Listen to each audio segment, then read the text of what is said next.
Halo teman-teman semuanya, bertemu lagi dengan Bu Prima Vidya Asteria.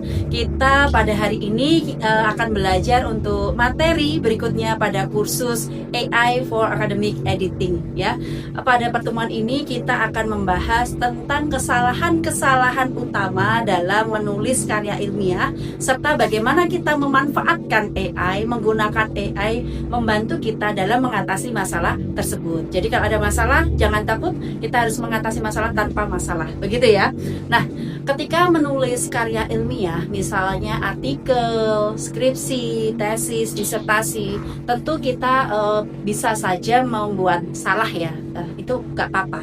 Nah, ketika sudah mendapatkan catatan di materi-materi sebelumnya, Bu Prima sudah menyampaikan apa saja yang perlu dilakukan, bagaimana kita melakukannya, dan aspek apa saja. Masih ingat ya, ada 3 aspek utama terkait format, sistematika, kemudian terkait bahasa, dan terkait substansi. Nah, ada 3 ruang lingkup itu.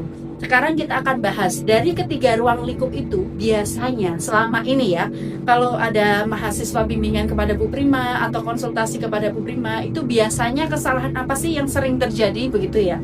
Nah, yang pertama kita bahas tentang format ya, format atau sistematika. Sistematika atau format itu ruang lingkup ya, pertama yang harus kita perbaiki ketika kita melakukan kesalahan ya dalam menulis karya ilmiah. Karena apa? Format itu sebenarnya nggak sulit, karena apa? Sudah ada panduannya, sudah ada gaya selingkungnya, dan kita tinggal menyamakan saja, menyesuaikan apa yang ada di tulisan kita dengan apa yang tertulis di panduan. Nah, kalau itu udah aman, begitu ya. Nah, misalnya yang kesalahan yang sering terjadi itu kalau terkait format, yang pertama itu template-nya nggak sesuai. Ya, contohnya banyak. Misalnya di bab 1 ada 3 sub gitu ya. Ternyata di tulisan teman-teman hanya ada 2 sub atau melebihi ada 4 sub. Nah, ini ada kalanya teman-teman perlu memperbaiki bahkan sebelum konsultasi ke dosen itu sebenarnya mestinya dicek dulu gitu ya. Jadi meminimalisasi kesalahan-kesalahan terkait format. Kemudian citasinya tidak konsisten. Misalnya teman-teman menggunakan penomoran sesuai nomor urut ya kemunculan. Kemudian menggunakan gaya apa ya, APA itu ya, yang menggunakan nama belakang, kemudian tahun dan halaman. Nah, teman-teman ini kalau tidak konsisten, ini berarti menunjukkan teman-teman ini tidak sesuai dengan format yang ditentukan.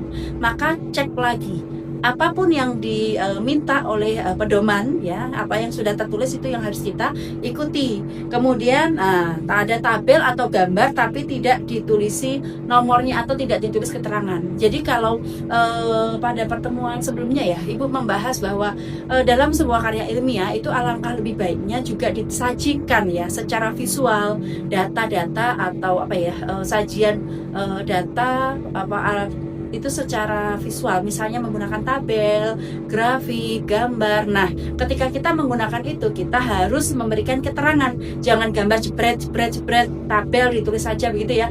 Tapi harus ada keterangan. Misalnya tabel 1, tabel tentang apa, kemudian gambar berapa gitu ya, tentang apa begitu.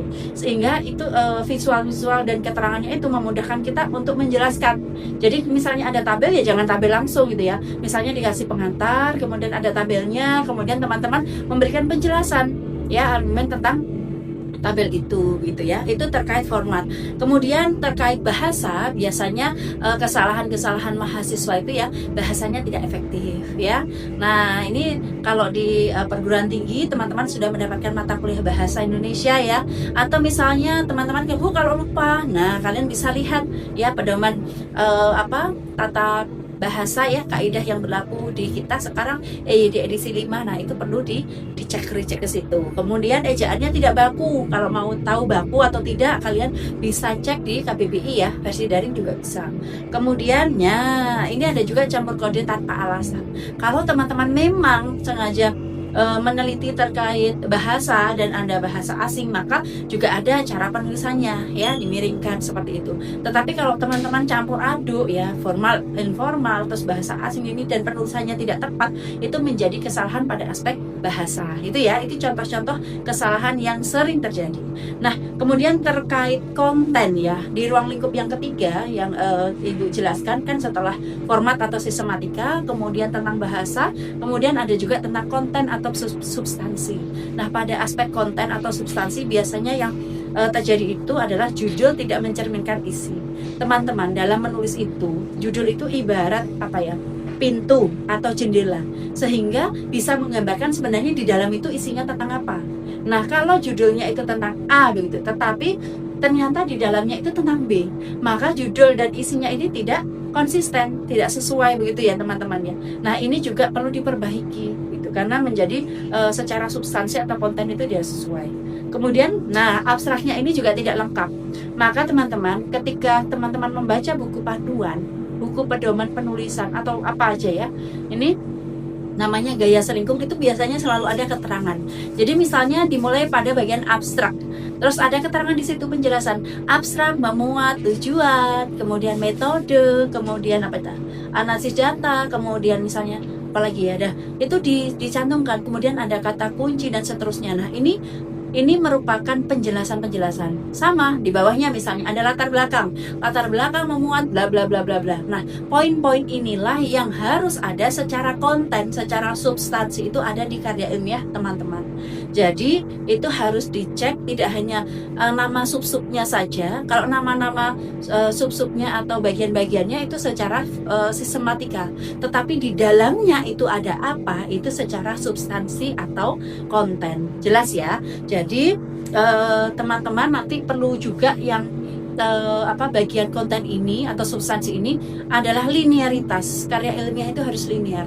Misalnya mulai dari awal, di judul, di latar belakang, tujuan, metode, hasil pembahasan, itu linear sekali. Membahas apa? Jadi misalnya di tujuan di rumusan masalah ada 3, tujuannya 3, kemudian sub ini bahas 3, dan itu sama ya. Jangan sampai di masalah bahas apa, di tujuan bahas apa, kemudian di pembahasan apa lagi yang dibahas, itu namanya bukan kreatif ya, tapi teman-teman tidak linear dan ini tidak konsisten. Dalam karya ilmiah itu nggak boleh.